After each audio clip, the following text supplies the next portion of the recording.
인생의 한계와 위기 속에서 자신이 그 문제를 해결할 수 있는 능력이 없음을 깨닫고 도와달라는 이 부르짖음, 이것도 좋은 기도라 할 수 있습니다. 물론 이런 부르짖음이 예수를 믿고 나서 제대로 드리는 기도와는 그 수준이 다르다고 하겠습니다. 이런 외침은 마치 어린아이가 우는 것과 같습니다. 아직 아이가 말을 할지 몰라 울기만 할 때, 그래도 신기하게 엄마는 아이의 울음에서 원하는 것이 무엇인지 다 듣고 들어줍니다. 그리고 그 아이가 이제 자라서 말을 배우게 되면 더 많은 내용을 엄마와 주고받게 되고 훨씬 더 친밀한 관계가 되는 것이죠. 하지만 아직 말을 하지 못할 때라도 아이는 엄마 앞에서 울 수가 있습니다. 이처럼 하나님 앞에 온다는 것은 자신에게 보호자가 필요하다는 사실을 인정하는 행동인 것입니다. 또한 둘째로 기도는 인격자이신 하나님에게 드리는 것입니다. 기도를 들으시는 인격자가 계시다는 것이 기도가 주문과 다르다는 것입니다. 주문에서 가장 중요한 것은 무엇입니까? 그것은 주문을 듣는 대상이 아니라 주문을 외우는 사람에게 있습니다. 주문대로 일이 이루어졌다. 그러면 그 주문을 외운 사람이 제대로 했기 때문이라 하겠습니다. 그러나 기도는 그런 것이 아닙니다. 들어주는 이가 없이 혼자 하는 기도, 이런 건 있을 수 없습니다. 기도가 가능한 것은 인격자이신 하나님이 우리의 기도를 들으시기 때문입니다. 또한 세상의 기도와 기독교 신앙에서의 기도는 다릅니다. 세상의 기도는 법칙에 따라 기계적으로 이루어지는 어떤 원인인 것처럼 여겨집니다. 그리고 얼마나 인간이 그 정성과 열심을 다했느냐, 거기에 따라 응답이 결정되는 것 같습니다. 그리고 물론 기도에 응답하는 존재에 대해서는 아무런 상관이 없습니다. 그저 기도하는 사람이 간절히 구하고 열심히 살면 그걸로 충분합니다. 하지만 우리의 기도는 전혀 다릅니다. 우리의 기도는 하나님과 우리가 인격적인 관계로, 즉 아버지와 자녀로 묶여 있다는 것을 전제하고 있습니다. 기도를 열심히 하는 우리가 있고 그 기도를 귀 기울여 들으시는 아버지 하나님이 계십니다. 이런 인격적 관계에서 중요한 것이 무엇이겠습니까? 그건 둘 사이의 교제입니다. 뭔가 대가로 눈에 보이는 응답으로 주어지는 그러한 것보다 이야기를 서로 주고받으면서 그 관계가 깊어지는 것이 더 중요합니다.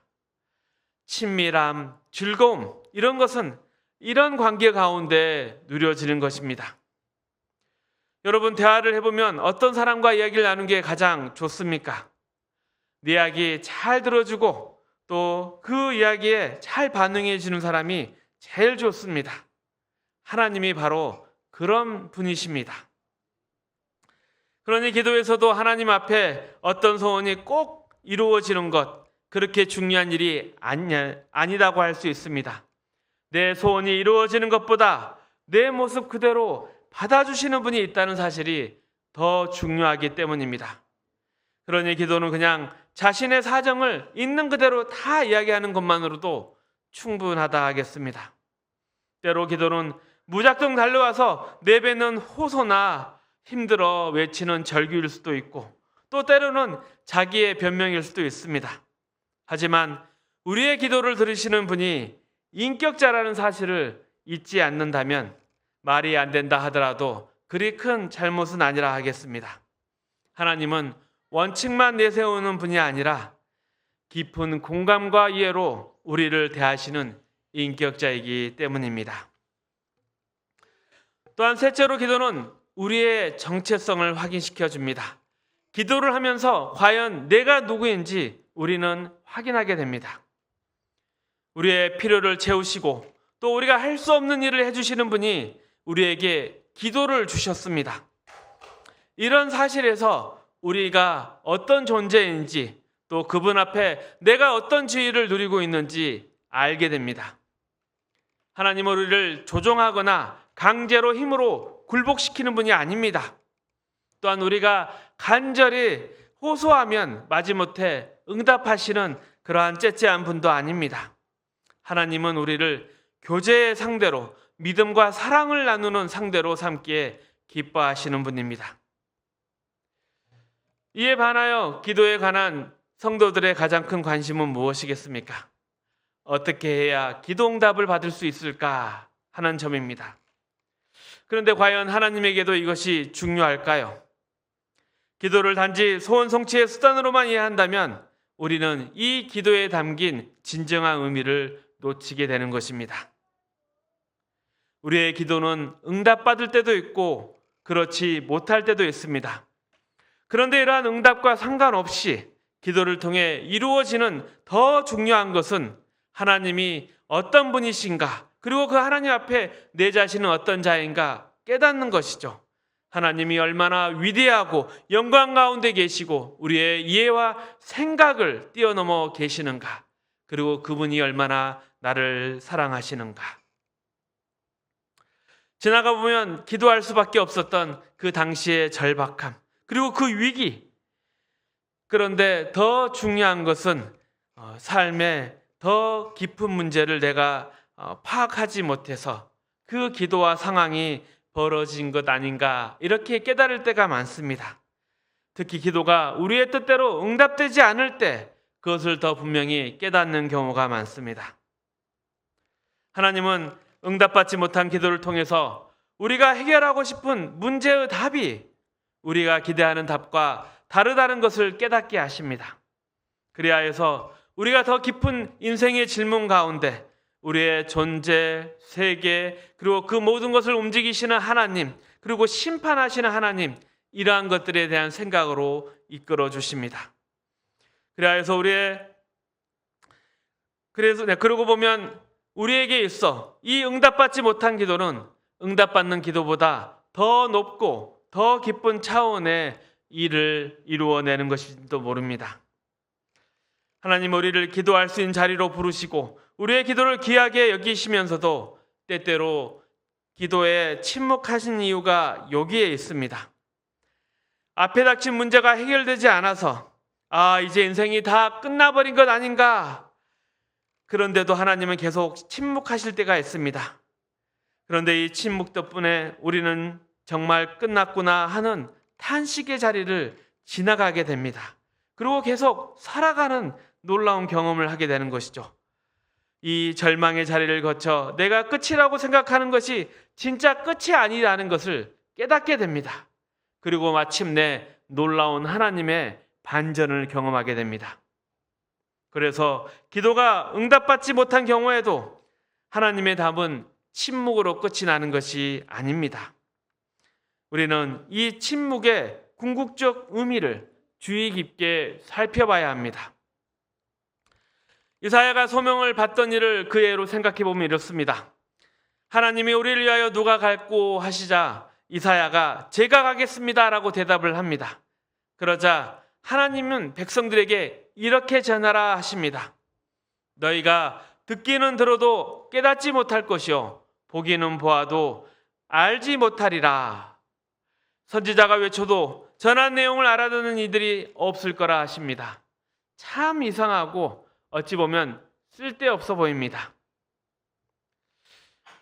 이 당시 이스라엘 백성이 당면한 문제는 나라가 멸망한 위험에 놓이게 되었다는 것에 있습니다.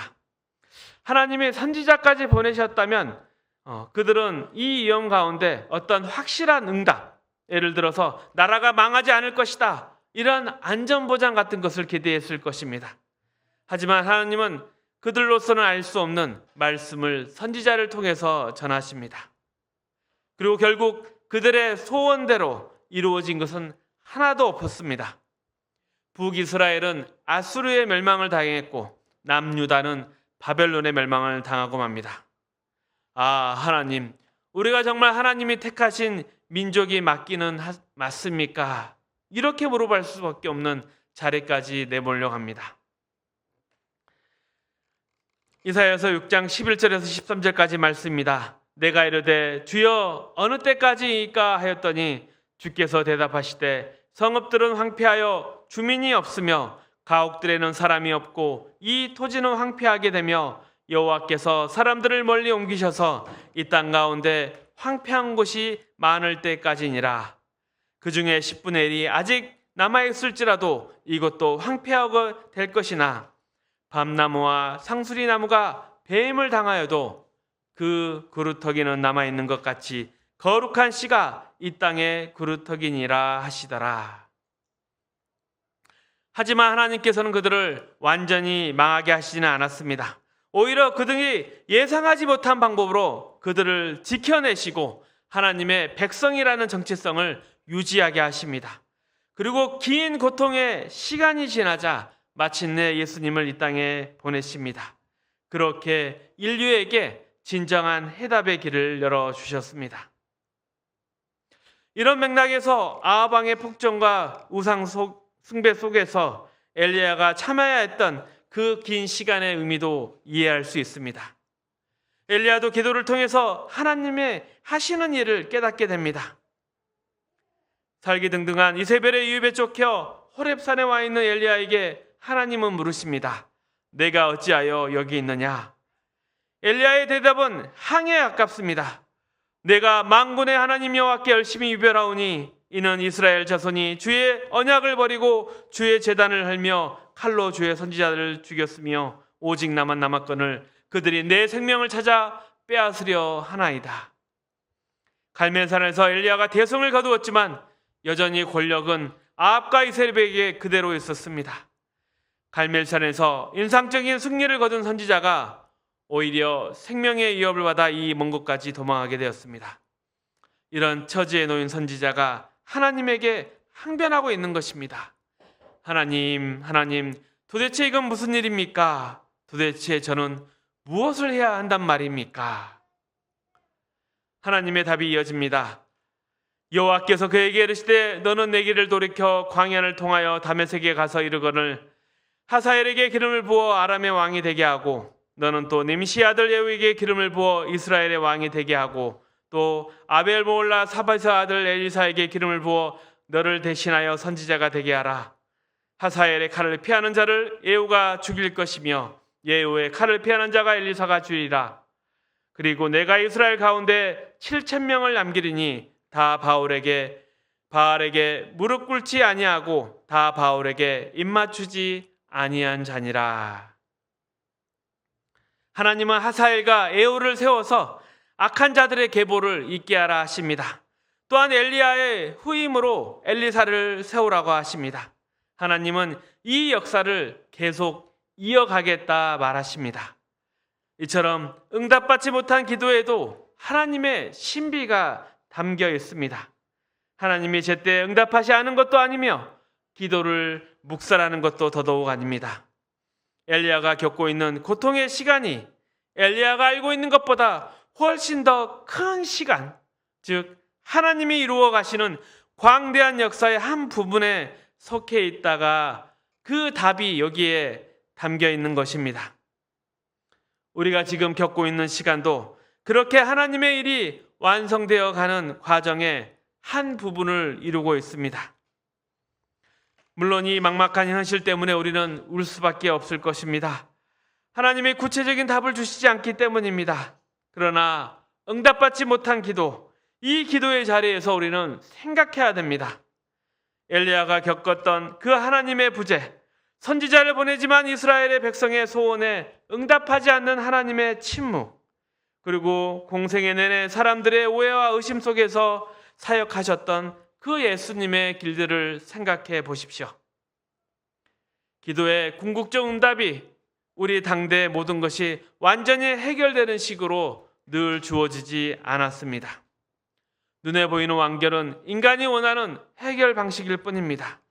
우리는 기도를 통해서 하나님의 창조와 그리고 그 종말, 그 거대한 역사 흐름의 대면을 이제 이해하게 되고 그 장엄한 흐름 속 어딘가를 우리는 걷고 있다는 것을 깨닫게 됩니다. 그래서 시간 속에서 응답하시는 하나님의 일하심에 대해서 히브리서 11장은 믿음으로 살다간 신앙의 인물들을 열거한 후에 이러한 결론을 맺습니다. 이 사람들은 다 믿음으로 말미암아 증거를 받았으나 약속된 것을 받지 못하였으니 이는 하나님이 우리를 위하여 더 좋은 것을 예비하셨은즉 우리가 아니면 그들로 온전함을 이루지 못하게 하려 하심이라. 우리 앞에 먼저 걸어간 믿음의 선조가 있었습니다. 그들은 자신의 역할이 무엇인지 당대 다 알 수 없었습니다. 긴 시간이 흘러 후손들의 때에 일이 완성된 후에야 그 의미가 분명히 드러납니다. 자신이 했던 일이 어떤 의미가 있고 왜 하나님이 그때 응답해 주지 않으셨는가 나중에야 알게 되는 것입니다. 기도의 궁극적 응답은 그들의 소원보다 더 큰 것이기에 당시에는 약속만을 붙잡고 살 수밖에 없었습니다. 하나님의 일하심은 우리가 상상할 수 없을 만큼 더 크고 역동적입니다. 이스라엘은 실패했지만 하나님은 그 실패 속에서 교회를 일으켜서 이 자리까지 이끌어 오셨습니다.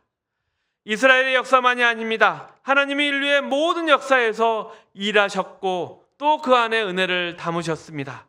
지금도 계속 그렇게 일하고 계십니다.